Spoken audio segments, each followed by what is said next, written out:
کے بارے میں کہ آپ صلی اللہ علیہ وسلم کے جو جوتے تھے، چپل، اس کا ایک تسمہ ٹوٹ گیا تو جناب نبی کریم علیہ الصلوۃ والسلام نے فرمایا انا للہ و انا الیہ راجعون۔ صحابہ نے کہا اللہ کے رسول، کیا یہ کوئی مصیبت ہے؟ یہ بھی مصیبت میں شمار ہوتی ہے کہ آپ نے انا للہ و انا الیہ راجعون پڑھا؟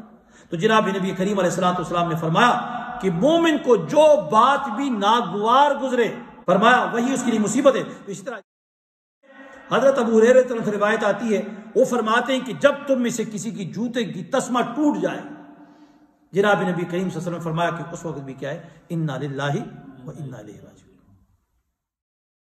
ام المومنین حضرت ام سلمہ رضی اللہ عنہ کے شوہر ابو سلمہ کا انتقال ہوا تو اس وقت میں نے یہ پڑھ لیا انا للہ و انا الیہ راجعون، اور ساتھ یہ پڑھا اللہم اجرنی فی مصیبتی واخلف لی خیرا منہا۔ یہ میں نے پڑھ لیا، اس کے بدلے میں اللہ رب العالمین نے میرا نکاح حضرت محمد مصطفیٰ صلی اللہ علیہ وسلم سے فرما دیا۔ شریف کی حضرت جابر رضی اللہ عنہ سے روایت ہے، فرماتے ہیں کہ قیامت کے دن تو فرمایا اس روز جب دنیا کے مصیبت زدہ لوگوں کو جب اللہ رب العالمین ان کا ثواب عطا کرے گا، ان کا اجر عطا کرے گا، تو فرمایا یہاں دنیا میں آرام یافتہ جو لوگ ہوں گے وہ پھر وہاں دیکھ کر ان کے اعزاز کو، ان کے اکرام کو دیکھ کر تمنا کریں گے کہ ہائے کاش ہماری کھال دنیا میں مقراض کینچی کے ذریعے سے کاٹ دی جاتی کہ ہمیں بھی آج کیا ہے یہ نعمتیں مل جاتی۔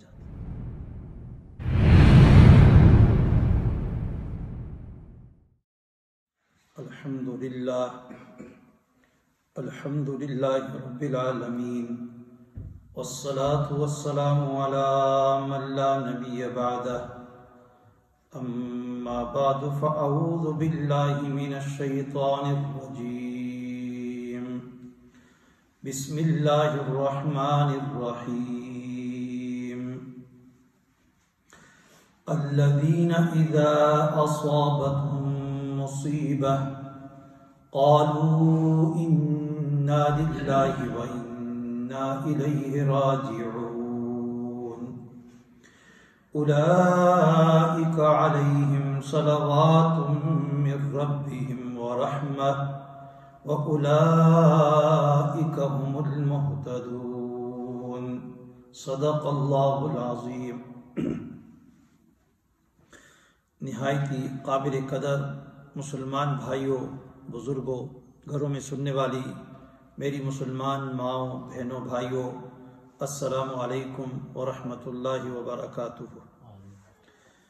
آپ حضرات کے سامنے یہ دوسرا پارہ سورہ بقرہ آیت نمبر 157 سے 156 اور 157 یہ دو آیتیں تلاوت کی ہیں۔ رب العالمین سے دعا ہے کہ اللہ ان آیات کا صحیح مطلب سمجھانے کی توفیق عطا فرمائے، اور رب العالمین ہم سب مسلمانوں کو صحیح معنوں میں قرآن کریم کی سمجھ اور اس کے اوپر عمل کی توفیق عطا فرما دے۔ یہ جو آیتیں آج میں نے آپ حضرات کے سامنے پڑھی، ان آیات سے پہلی والی آیات میں اللہ رب العالمین کی طرف سے امتحان کا ذکر گزرا کہ اللہ تعالیٰ ارشاد فرماتے ہیں وَلَنَبْلُوَنَّكُمْ بِشَيْءٍ مِّنَ الْخَوْفِ وَالْجُوعِ وَنَقْصٍ مِّنَ الْأَمْوَالِ، کہ ہم تمہارا ضرور امتحان لیں گے، اور مختلف طریقوں سے رب العالمین نے کہا ہم امتحان لیں گے، مختلف چیزوں میں امتحان لیں گے، جان میں لیں گے، مال بھی لیں گے، اولاد میں، ہر چیز میں ہم امتحان لیں گے۔ اور پھر رب العالمین نے امتحان میں اور اس آزمائش میں جو صبر کریں گے ان کا نتیجہ ان کو سنایا، اور پھر ساتھ اللہ رب العالمین نے دنیا اور آخرت کی خوشخبری سنائی کہ تم ایسے لوگ جو صبر کریں گے اس امتحان کے اندر وہ دنیا اور آخرت میں کامیابی پانے والوں میں سے ہوں گے۔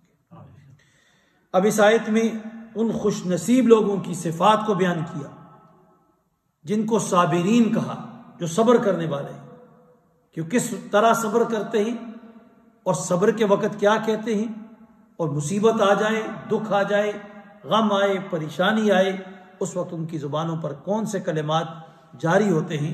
تو یہ یہاں سے آگے اس کو بیان کر کے پھر آخر میں رب العالمین ایک جملے کے اندر ان کی کامیابی کا اعلان فرماتے ہیں۔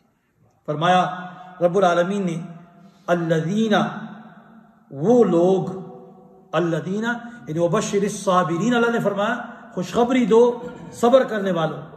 اب صبر کرنے والے کون ہیں؟ تو فرمایا الذین، وہ لوگ ہیں اذا، جب اصابتہم، ان کو پہنچے مصیبت، کوئی مصیبت، تو قالو، تو کہتے ہیں انا للہ، انا بے شک ہم، للہ اللہ کے ہیں، یعنی اس کے بندے ہیں، وہ انا اور بے شک ہم، الیہ اللہ کی طرف، راجعون لوٹ کر جانے والے، یہ واپس اللہ کی طرف کیا ہے؟ جانے والے۔ تو اس آیت کے دو حصے ہیں، ایک حصہ جس میں اللہ رب العالمین کی بندگی کا اور اس کی ملکیت کا، اس کے ملک ہونے کا ذکر ہے کہ سارے انسان اللہ رب العالمین کی ملک ہیں، اس کی یعنی اس کے پراپرٹی ہیں، اسی کے ہیں، وہ ہمارا آقا ہے، وہی ہمارا مالک ہے۔ تو اس میں ملک کا اس کا ذکر آتا ہے۔ اور دوسرا پھر فرمایا کہ انا للہ و انا الیہ راجعون، دوسرا حصہ و انا الیہ راجعون، دوسرے حصے میں یہاں پر اس بات کی طرف اشارہ ہے اور اقرار کروایا جا رہا ہے کہ مرنے کے بعد دوبارہ انسان نے زندہ ہونا ہے، مرنے کے بعد دوبارہ انسان نے زندہ ہونا ہے، اور جو دنیا میں یہ صبر کرے گا اور نیک اعمال اختیار کرے گا، ان اعمال کی جزا و سزا کے لیے مرنے کے بعد رب العالمین ان کو دوبارہ کیا کرے گا؟ اٹھائے گا۔ تو گویا انا للہ و انا الیہ راجعون، اس جملے کے اندر دو حصے ہیں۔ پہلا حصہ کیا ہے؟ انا للہ، بے شک ہم اللہ کے بندے، اسی کی ملکیت ہے۔ دوسرا و انا الیہ راجعون، اور ہم نے اس کی طرف لوٹ کر جانا ہے، یہ مرنے کے بعد کی زندگی۔ مفسرین فرماتے ہیں کہ یہ جملہ الصابرین کی صفت ہے، اور اس سے فرماتے ہیں اس بات کی طرف اشارہ کرنا مقصود ہے کہ اجر و ثواب کے مستحق وہ صابر لوگ ہیں کہ جو مصیبت کی ابتدا میں صبر کرتے ہیں، یعنی جو ہی مصیبت ان کو پہنچی تو اس وقت یہ نہیں کہ واویلا کریں، لیکن اس وقت کیا ہے؟ ابتدا ہی میں صبر کرتے ہیں۔ تو ایسے لوگوں کے لیے کیا ہے؟ یہ اجر ان کے لیے۔ تو فرمایا لہذا جو لوگ نزولی مصیبت کے وقت انتہائی بے صبری، جزا اور فضا کا اظہار کریں اور بعد میں صبر کریں، تو فرمایا وہ اس اجر کے مستحق نہیں ہوں گے، ان کو یہ ثواب نہیں ملے گا، کیونکہ جب مصیبت ختم ہو جائے اور بھول جائے انسان اپنے غم اور دکھ کو، اس کے بعد صبر کرتا ہے، تو اس صبر کا کوئی فائدہ نہیں ہے، اس صبر کا کوئی فائدہ نہیں، وہ بے معنی صبر ہے۔ فرماتے ہیں مفسرین نے لکھا ہے کہ احادیث میں جس صبر کے اوپر اجر کا وعدہ کیا گیا ہے، جس صبر کے اوپر اجر کا وعدہ ہے، تو فرمایا وہ صبر ہے جو ابتدا کے اندر کیا جاتا ہے، ابتدا میں صبر ہو۔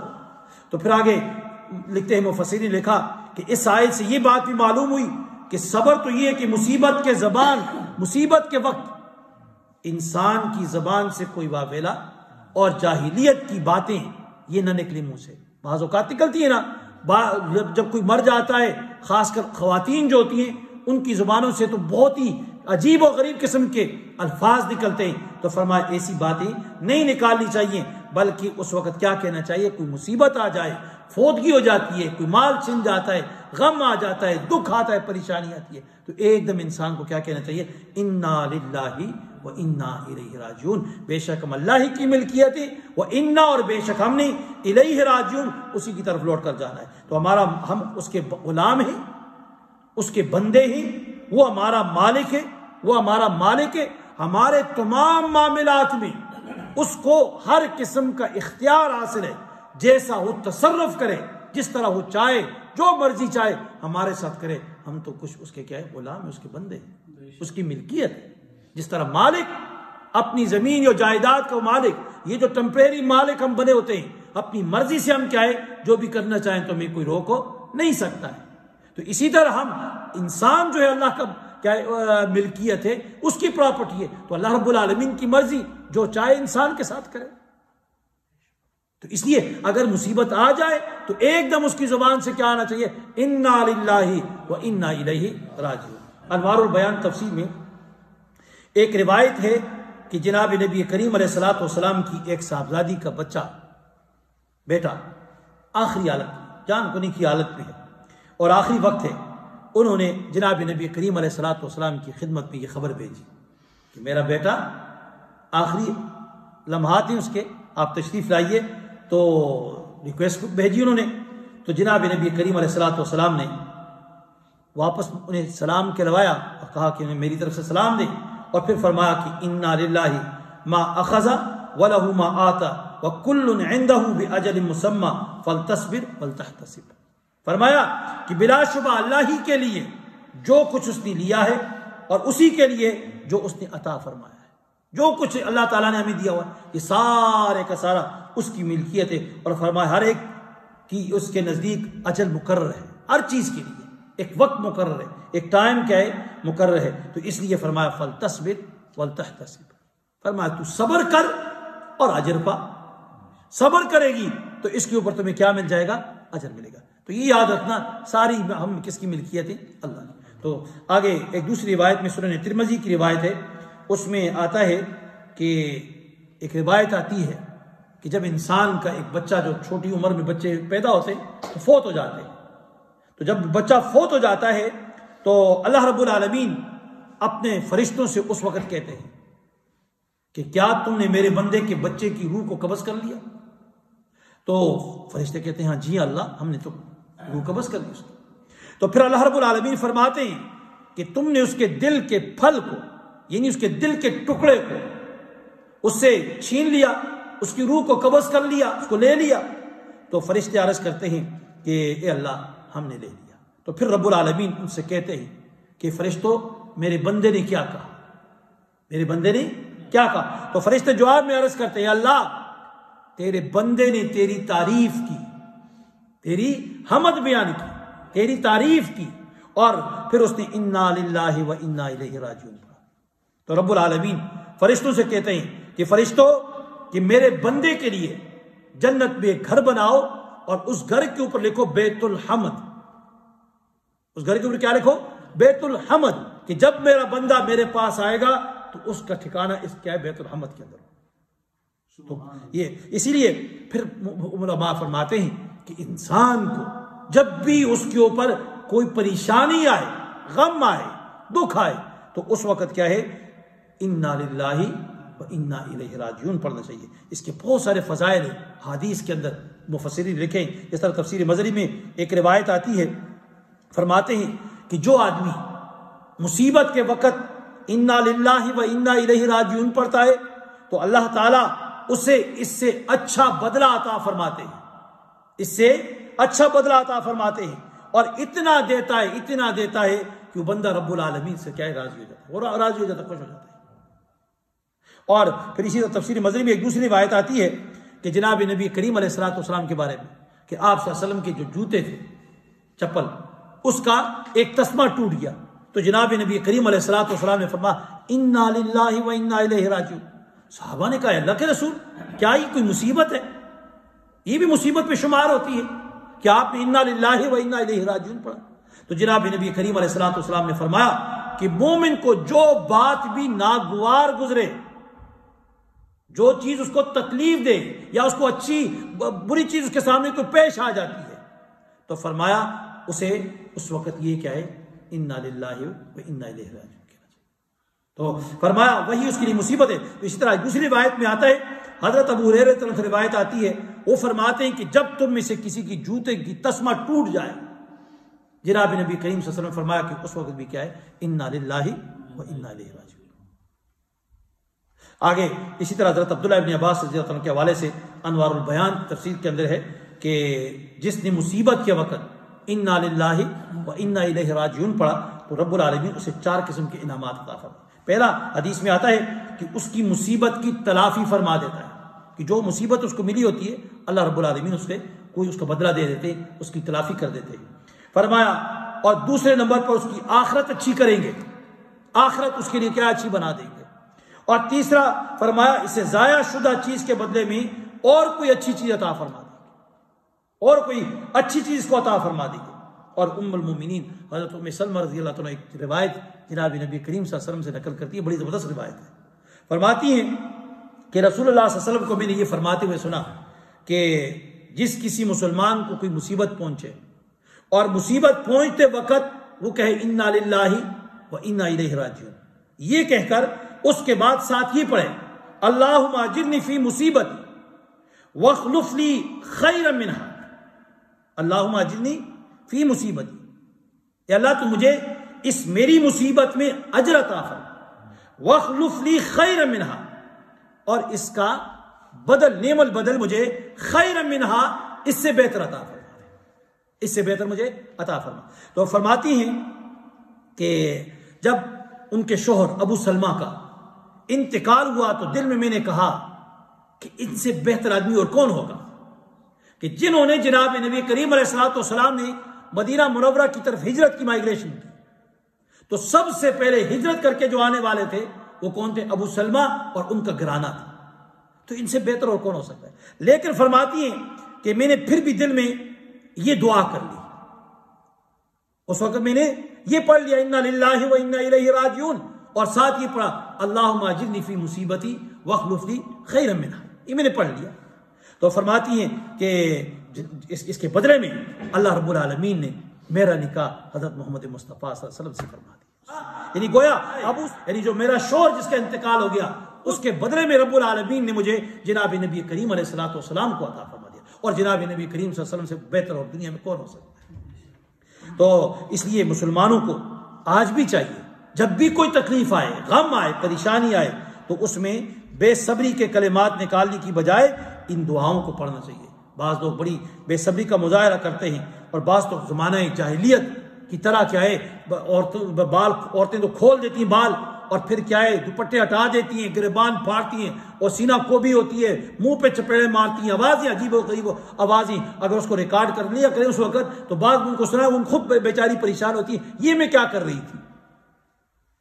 تو اس لیے بے صبری نہیں کرنی چاہیے، صبر اختیار کرنا چاہیے، اور صبر جب انسان اختیار کرتا ہے تو اتنا بڑا جو اجر ہے، جو ثواب انسان کو اس وقت صبر کے ذریعے سے اور ان کلمات کی ادائیگی کے ذریعے سے ملتا ہے، رب العالمین کیا اس سے محروم نہیں کریں گے، یہ ان کو عطا فرمائیں گے۔ اللہ رب العالمین صبر کرنے والوں کے بارے میں مزید فرماتے ہیں اولئک علیہم صلوات من ربہم، اولئک علیہم، یہ جو پڑھنے والے لوگ ہیں، یعنی جب ان کو مصیبت پہنچی اور انہوں نے کہا انا للہ و انا الیہ راجعون، فرمایا اولئک علیہم، یہ وہ لوگ ہیں کہ ان کے اوپر صلوات من ربہم، اللہ کی طرف سے کیا ہے رحمت ہوا کرتی ہے، اور کیا ہے اللہ کی عنایت ان کے اوپر ہوا کرتی ہے۔ اولئک سے مراد فرمایا صبر کرنے والے، صلوات یہ صلاتن کی جمع ہے، کس کی جمع ہے؟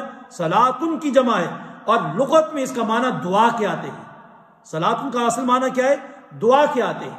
تو فرمایا یہ صلات جب اس کی اللہ کی طرف نسبت ہوتی ہے کہ اولئک علیہم صلوات من ربہم، ان کے رب کی طرف سے صلات ہے، تو اللہ کی طرف سے صلات کا مطلب کیا ہوتا ہے؟ تو مفسرین فرماتے ہیں اس وقت اس کا مطلب دعا نہیں ہوا کرتا، بلکہ اس کا نتیجہ ہوتا ہے کہ اللہ رب العالمین کی طرف سے ان کے اوپر عنایات ہوں گی، اللہ رب العالمین کی طرف سے رحمتوں کی برسات ہوگی، اللہ کی طرف سے کیا ہے ان کے لیے بخشش ہوگی، اور ان کو گناہوں سے کیا ہے معاف کر دیا جائے گا، اور ان کا اعزاز اور اکرام ان کا کیا جائے گا۔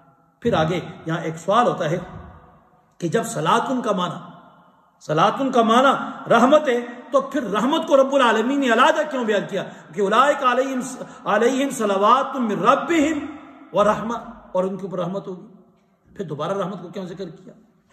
تو فرماتے مفسرین نے فرمایا اس لیے کہ لفظ رحمت جو ہے یہ تاکید کے لیے اور تعمیم کے لیے، فرمایا یہ لوگ جو ہیں اللہ کی رحمت اور مغفرت اور اس کی عنایات کا کیا ہے ایک خاص قسم کی جو عنایات ہیں، عام تو لوگوں کو ملے گی رحمتیں سب کے لیے، لیکن ان صبر کرنے والوں کے لیے اللہ رب العالمین کی طرف سے خاص قسم کی کیا ہے رحمت اور کیا ہے مغفرت ہے۔ اس لیے دوبارہ اس لفظ کو ذکر کر کے اللہ تعالیٰ نے اس کو خاص کر دیا، فرمایا اولئک هم المہتدون، یہی لوگ ہدایت پر ہیں، یہ لوگ ہیں جنہوں نے مصیبت کے وقت انا للہ و انا الیہ راجعون پڑھا، اور فرمایا حکم خداوندی پر راضی رہے، اس لیے یہی لوگ کیا ہیں راہ راست پر ہیں۔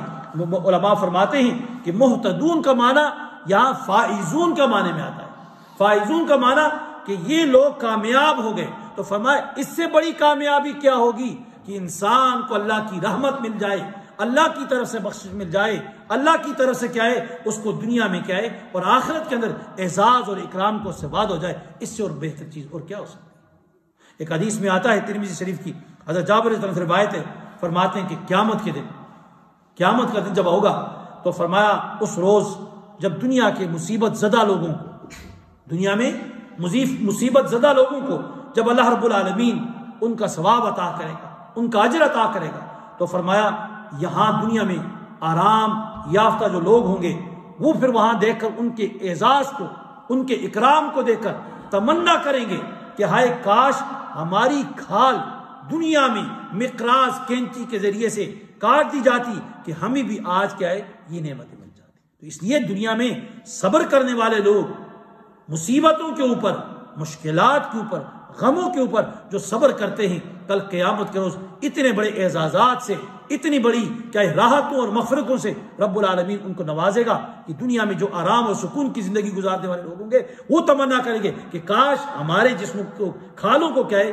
کینچی سے کاٹ دیا جاتا، آج ہم بھی یہاں پر یہ نعمتیں اور یہ چیزیں ہمیں مل جاتی۔ تو رب العالمین سے دعا ہے کہ اللہ تعالیٰ مجھے بھی اور آپ سب کو اپنی مصیبت اور غم اور امتحانات جو اللہ کی طرف سے آئیں اس کے اوپر صبر کرنے کی توفیق عطا فرمائے۔ آمین۔